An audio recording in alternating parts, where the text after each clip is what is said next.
We are joined by our good buddy, Tobi Altizer, who stops back into the Winklerverse. Are you at one of the stations or both? I don't quite understand how it works in DC. I generally work with 106.7, but I do some work with 980. It kind of just depends upon what we're doing. Just kind of depends. So there's two stations, but they're like friends. Correct. I mean, we're literally like right across the hallway from each other. We can see into each other's studios. So, yeah, we work And together.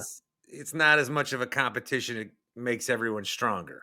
Yeah, we're collaborative. I mean, we routinely have 980 guests or 980 hosts on 106.7, have 106.7 Wow. guys on 980. So, yeah, I mean, it's kind of working together. Unlike here, where we've reverted to the tribalism of the BCs. I think it's hilarious that DC has two stations essentially working together, and Milwaukee has four working against each other. I know. I mean, it is the worst market in sports today. And It's pretty funny. I don't mind continuing to say that. You guys doing pretty well. Tobi right now is where I was in 2008 as a Brewers fan. Because in 2008, I had never seen the Brewers make a playoff appearance. And Washington has done that in your life, but not of any significance. No. Now, for the first time in 33 years, they're in the NFC Championship. I mean, I don't think you've aged up to 33 since you've been here. So this is the first time in your life that you're seeing this. Did you give them a shot, or like how much of a shot did you give them? Because I kept texting everybody I knew during that game. How is this happening? I was legitimately stunned, and I don't think I was trying to downplay Washington, but I was just so like I thought Detroit was going to score like 900 points. Yeah, I mean, I thought as the week went on leading up to that game that they had a real shot just because of the fact that, we talked about it all week long. And the question was, what gives you confidence? Why do you think they can do it? And I go back to week 3 in Cincinnati and multiple times this season where every time they touched the ball, they scored. So it's kind of hard to lose football games if essentially every time you have the football, you score. And they did a little bit of that. And also, when the other team makes a mistake or two, you make a stop, you come up with 5 turnovers like you do with Detroit.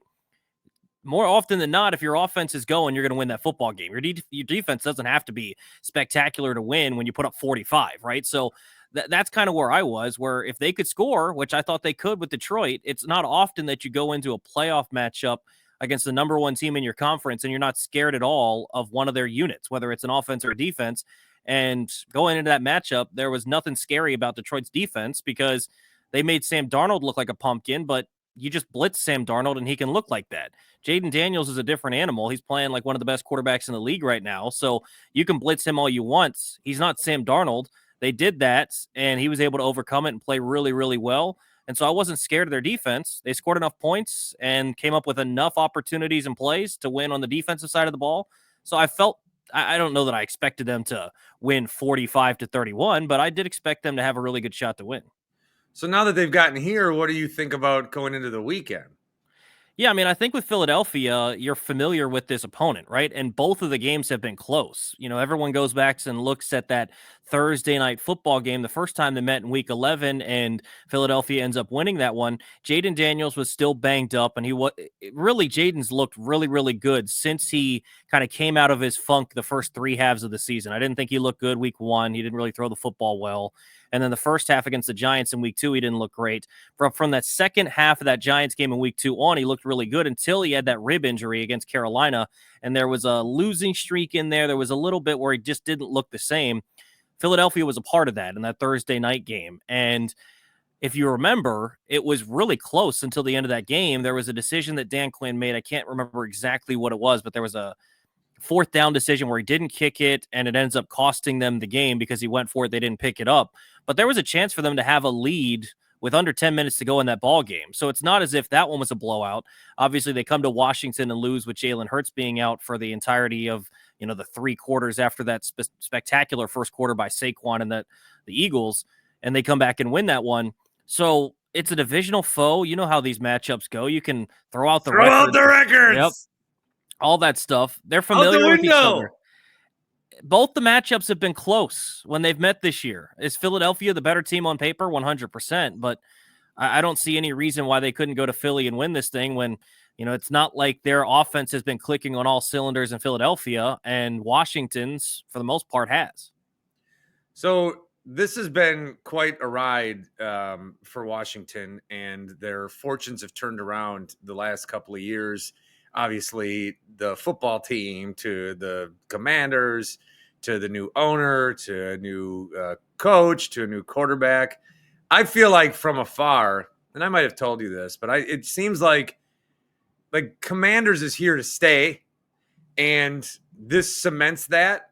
But I think that I would think that like it's appropriate. Like this is a completely different era, and teams shouldn't have to be switching their names every time that it's a new era. I'm not saying that, but I think like after going through all the different name changes and having a professional team called a football team, which on one part of the brain I'm like that's pretty cool, and then the other I'm like stupidest thing I've ever heard. But this gives the Commanders like a new identity, and I think it's a fun identity, and I think people are really, I don't know what percentage of fans are rooting for anything other than a Commanders-Bills Super Bowl, but this gives the Commanders, like they're the Commanders. These are the Commanders. Yeah, I think they needed something to kind of cement it, and this sort of season does that, right? And also just having a guy like Jayden Daniels and the moments that they've had this season kind of do that, right? No one here, or I wouldn't say no one. A lot of people thought the black uniforms were cool, but they didn't feel like your football team, right? It'd be like, the Packers wearing black or something like that. It doesn't feel like the team that you grew up rooting for. They look like the Pittsburgh Steelers. But then you have the Hail Mary in the black uniforms. And so that moment's going to be immortalized in those black uniforms. So suddenly those are cool now. Jayden Daniels makes them cool. And the uniforms, they still don't necessarily love them. We don't necessarily love the name, but everything that's happened this season makes it so much that you're like, well, that was this season. That was all under the Commanders' name. It kind of sticks. And so, it's a weird iteration because the Redskins won 3 Super Bowls. The Commanders have not won anything yet, and they're, still rolling. Maybe they will win a Super Bowl, and they're a couple years in as the Commanders. But this kind of does cement it where, I know some people wanted the name to go back. They wanted this and that. I don't see anything happening. Even the owner, I don't think necessarily loves the Commanders' name. But at this point, I think they were worried about other stuff. They're working on trying to get a new stadium built. They're working on obviously fixing some of the. Change the name again. I don't think they're going to, and especially with this sort of season, I think they're just going to stick with it. And as time goes on, heck, there's another team in town that changed their name, and no one loves Wizards. Like no one, thinks, Washington Wizards. People were attached to the Bullets name. As time goes on, you just get used to it and get over it. You don't necessarily have to love it. It just is what it is. Yeah, the thing with Jayden Daniels, you mentioned the Hail Mary game, like, and you've seen more, and maybe there's more impactful games, but I feel like the big games that they've had this year in terms of putting themselves like on the map, not only did they happen, but they happened when it was already like being watched on a national scale. That Bengals game where people started to take notice on Monday night, the Hail Mary game ended up being in the late window, and it was like, it got flexed to that, and then people got to see that happen. Then you had the game against Atlanta at the end of the season, and now obviously the playoffs. And so people are seeing like the greatest hits of this version of this team. And I'm looking at Jayden Daniels, and I'm like, I don't know. I try to, not crown quarterbacks too quickly, Brock Purdy. But Jayden Daniels, like he seems, I guess I wonder where you would rank him right now. I like I've told people out here, it's like you're not going to put him over Mahomes or Allen or those guys yet, or maybe ever, right? Those guys are all timers. But at the same point, there's not a quarterback right now that I would take in this playoffs other than Jayden Daniels, especially in the NFC, right? Like you've got the best one Sunday. Yeah, like you feel good. And that was the other thing going into that Lions game is like they have better everything else essentially except quarterback. And so when you've got the quarterback, you've got a shot, and he's just playing so well. You don't want to get too hyperbolic because we've seen guys have really good rookie seasons and then fall off a little bit, whatnot. We've seen it in Washington, right? But there's no one that's been like Jayden, where RG3 was a runner that could pass. Jayden's a passer that can run. And what I thought was so unique, and really this is what sold me on it, their second matchup with Philly. And everyone points out the Jalen Hurts injury and what happened there. I get all that and definitely played into it. But they scored 36 points in a game they turned the ball over 5 times. And Jayden was spectacular, where, for the most part of this season, I think he had shown that he can be a really, really good quarterback, but hadn't yet shown that he can be Superman, like you see Mahomes do, like you see Josh Allen do, like you see Lamar do in big spots where they essentially are the offense and they go win it. And I'm old school, Bart. I'm old school. I like running the football, nitty gritty. But in that ball game, I think it was like the second quarter, I'm yelling at my TV telling Cliff to stop running the football and just put everything on Jayden's back. And he was able to do it. And then he did it again in Atlanta. And then he did it again in the playoffs, right? So I think you're even seeing him grow just these last 5 to 6 weeks to a point that I don't think any of us could have imagined. And so I think he puts himself into that tier when you get those guys like the top tier dudes that can just simply turn into Superman and win ball games. Jayden hadn't, he'd been really, really good, but now he's reached a level that is in that tier with those guys these last couple of weeks, and that's why they're in the NFC Championship, because I saw stats today, Bart, that 6 dudes have made the 6 rookie quarterbacks have made the championship game in their conference, and all of them have had top 5 scoring defenses, except for Jayden. They're 18th. Their defense isn't good.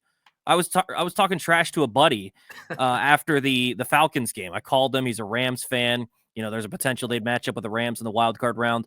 And he's like, dude, I'm not scared. You've got Jayden and Terry. And I was like, yeah, that's it. Like, they have some all pros on defense, Bobby Wagner and Frankie Louvu.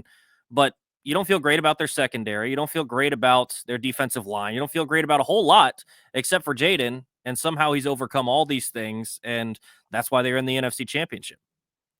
So you don't sound very optimistic that they're even that good. Like this is a flash in the pan kind of year, or that they're building towards something and they might accidentally mess around and do something this year.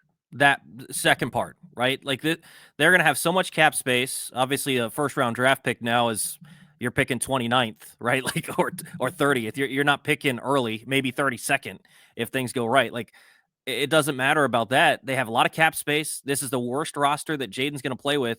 So they're going to get better, it seems like, as long as Jayden continues to play at the level. Maybe not record-wise, because it's kind of hard to surpass 12-5 when you face a tougher schedule and some of those things. But regardless, this seems like the floor. Now, it's a little bit crazy because they're in the NFC Championship. Right. You can't say that that's the floor, but the way that they're playing, I think this is a credit to the coaching staff where they've got everybody playing to their max potential. They've maxed this team out. And the thing is, the max of this team, even though it didn't seem like it was going to be crazy high, it is. And it's one that they can beat the teams that are left. Not saying they're going to be favored against anyone. Not saying that they're definitively better than anyone. But if they go play their A game and the other team doesn't bring theirs, like you saw in Detroit, they can win. And that's enough right now. So what I was thinking when I was watching that game is I'm watching Jayden Daniels. And, the Bears are in conversation a lot right now. New head coach. They got quarterback.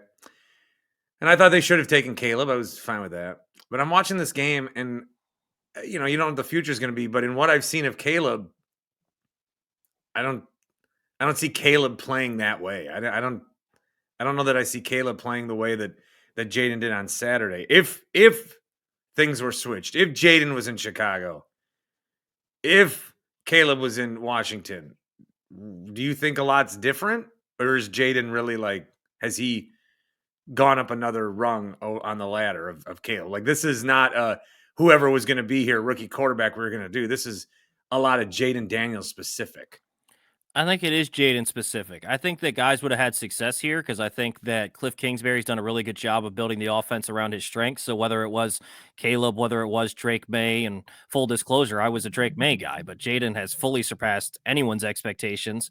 So I think they could have been successful because I think Cliff has done a good job. But I think the part about Jayden that makes him special that has been different from those other guys, not saying that they haven't been good leaders, but Jayden's leadership as a rookie has been spectacular. And a guy that's early on, even in training camp, you're hearing this dude's getting in early to get work in.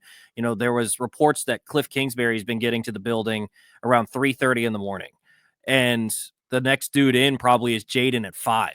And so those dudes are working incredibly hard together and building these things. And so, even in training camp, Nick Allegretti coming over from the Chiefs, so he's understood success, right? He's coming over saying, I thought I was an early guy getting in, and Jayden's beating me by an hour and a half. And Luke McCaffrey and other rookies coming in at that time to get routes run with Jayden and all these things.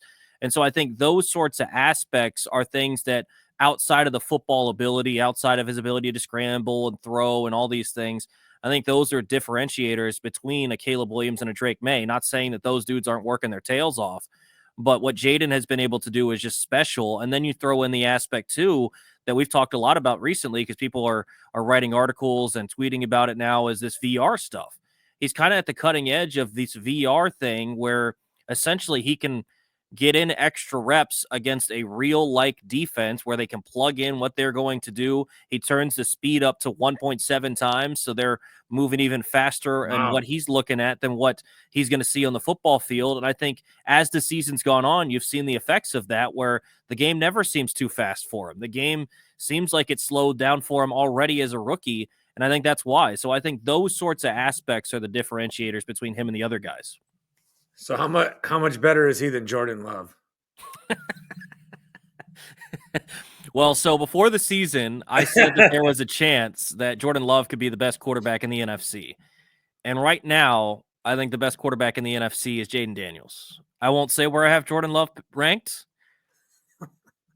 Thing is, Jordan Love is one of those guys. I mean, I think Jordan Love is better than Matt LaFleur thinks Jordan Love is. I think that's the problem. Yeah, I mean, I saw a lot of people saying like, "Oh, they went out and got Josh Jacobs because they don't trust him." I'm like, you can. Oh, Jake, I love Jacobs. There's stuff that's going to happen on the football field with Jordan Love where you go, "What the heck?" But there's also stuff that no one else can do. That you don't know which Jordan Love you're going to get, and that's where it's tough, right? But you also have a Hall of Famer that won a Super Bowl there that was the same way in Brett Favre, right? Like, so you just got to get hot for a run, and I mean, the quarterback is the differentiator, and when Jordan Love is hot. I mean, maybe you just need to have Toyotathon all the time. Yeah, when we broke the fourth wall on that was the problem. When he started to get a partnership, you can't risk that kind of stuff. Just an outside perspective on that. I was trying to last night rank how I thought the NFC North would finish next year, and because I think Ben Johnson did a line about the Packers at his press conference. He had to, right? I mean, which means he's going to fail. It's a rite of passage. It means he's going to fail. I don't think they'll take last, the Bears. The Lions aren't going to win 15. The Vikings aren't going to win 14. I don't have any. Packers could go anywhere from 6 to 14. Where's your prediction on that right now? That's tough. Well, Minnesota is the one that could change the most because you don't know what's going to happen at quarterback. And, before the final 2 games of the year, I would have said you keep Darnold because you won 14 games. You don't make a change there, even if it's something where you just see what happens with him and McCarthy down the line. If the dude can't play in big spots, then what are we doing? Right? Like, it's just a big waste of time if you're going to bring this dude back to win you 12, 13, 14 regular season games only to disappear in the biggest spots. So I don't know what's going to happen there. I don't know how good J.J. McCarthy's going to be. I'm intrigued with him with Kevin O'Connell, but they could go anywhere. If Brian Flores leaves, is their defense is good, I could see them ending up being the bottom of the division. I'm not sold that Ben Johnson's just going to go there and be this galvanizing figure that suddenly fixes everything in Chicago because, Jared Goff, I think, is perfect for what Ben Johnson was trying to do. Jared Goff essentially did what Ben Johnson called. Caleb Williams, what's his biggest issue? Doing what's called. So is he suddenly going to play in structure and throw the ball to DJ Moore in a 10-yard in when that's what's called for? I don't know that he's going to do that. I personally... I like Caleb Williams, so I want him to do well. Yeah. I also hate Ben Johnson, so I hope he sucks. I think it's Bears fans should be optimistic. If you're a Bears fan, I'm not going to tell you not to be, but I think it's more, I might go 55-45, but I think it's more likely it doesn't work than it works. Yeah, I don't know which way I would put that, but you got the best dude, right? Like the most qualified, but also when you look at what the Lions have, I mean, Jahmyr Gibbs, they don't have Jahmyr Gibbs. They don't have Montgomery. They don't have an O-line, probably the most important thing. We can talk about these skill position guys. They don't have the O-line. I mean, look at how good that offensive line is for Detroit. If they were to somehow get a stout O-line in the offseason, maybe it's different, but I don't know. I'm not sold. And then you look at the Lions. I mean, let's be real. The Lions were rebuilding before they had Ben Johnson. They weren't good. They got rid of Ben Johnson now, or Ben Johnson's gone now. Is Jared Goff going to go back to being Jared Goff, or is he going to stay at the really, really good potential MVP type quarterback? I don't know. So I don't. It's really tough because especially if the Lions lose Aaron Glenn too. I would take, honestly, and I know, it's going to sound homerish because I'm on a Wisconsin pod, but if I had to choose a spot right now, you would take the Packers, right? I mean, that's kind of where you'd be. That's what I wanted. That's what I wanted you to say. So I appreciate that. Absolutely. We'll talk on the Infinity Sports Network show, and I'll have to read more into that VR because I had no idea about that. So I'm glad we did this. Yeah, it's a really cool thing. I'll find a tweet or something and send it to you. It's really cool. It's like the other cool part about it, Bart, is this team has never been a analytics driven, or at least not until recently, till ownership change. It's kind of been almost anti-analytics. And then this VR thing that they're doing, I have a VR football game. It's not that. It's even more advanced. It's like cutting edge from this German company. So they're like on the cutting room floor building this thing where Jayden's helping develop it in a lot of ways, where he's telling him what he likes and whatnot. And he brought it from LSU and something that was kind of like a prerequisite that he needed when he got drafted. And whatever they're doing, keep it up because it's awesome and it's working. Tobi Altizer, it's always good to have you on this podcast. You were on the first episode of this podcast, which miraculously is still going on. So I appreciate you when you come back on. We'll talk again. Thank you all for stopping into the Winklerverse.